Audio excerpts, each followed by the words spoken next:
This video demonstrates the basic configuration and operation of the QX-Link PAX server and DICOM viewer software. From the Windows taskbar, right-click on the server icon to enter the configuration. Enter the administration password. The server configuration screen includes the Server tab, the Remote AE tab, and the Registered Users tab. Under the Server tab, enter the AE title, IP address, and port for the server, as well as the remote login port for your DICOM viewers. Here you'll also browse and define a location and partition for image archive. The Remote AE tab is where you add and configure various remote DICOM viewer client computers. You're going to enter the AE title, the IP address, and the port.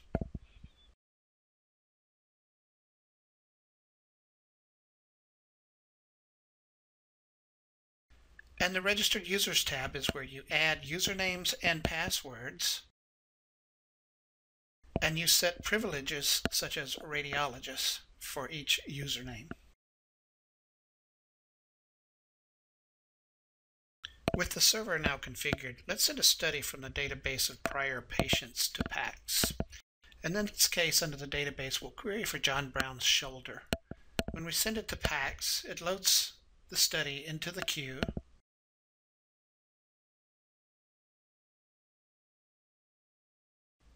A successful send is then indicated with the blue upload button in the work list, as well as for each image.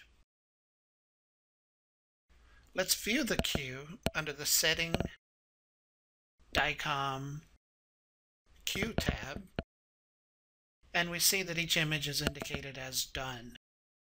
To open and configure the DICOM viewer, select the viewer from the taskbar. Log in as one of the registered users, and it's a good time to confirm the server that you are logging into. Once you log into the viewer, it opens to the Query Retrieve screen.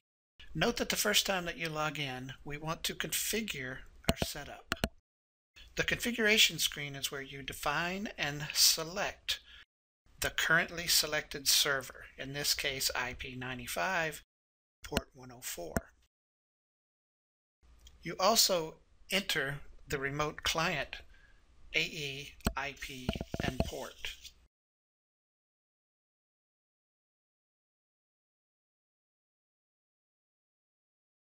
So now we query for today, and we open John Brown's shoulder study.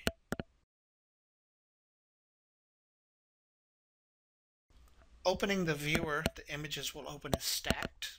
You can unstack the images.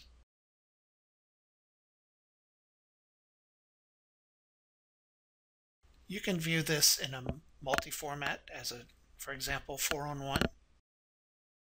And you can scroll through the images with the left-right arrows, or you can click on the unstacked thumbnails. Hovering over each of the QA buttons will identify its function.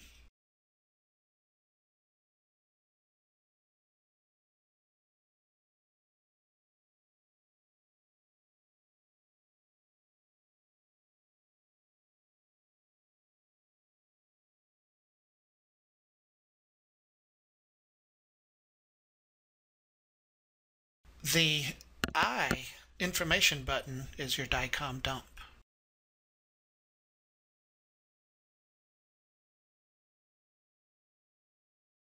And the radiologist can label a study as read. The revert button backs out any changes you've made.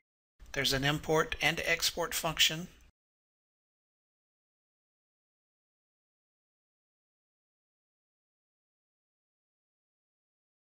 Note the previous study arrows and the close study button.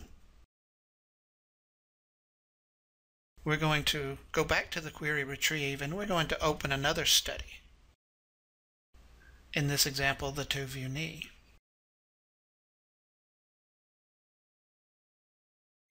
And now with our study, previous study, and next study, we can scroll back and forth between the various studies that are open. And now we exit the viewer.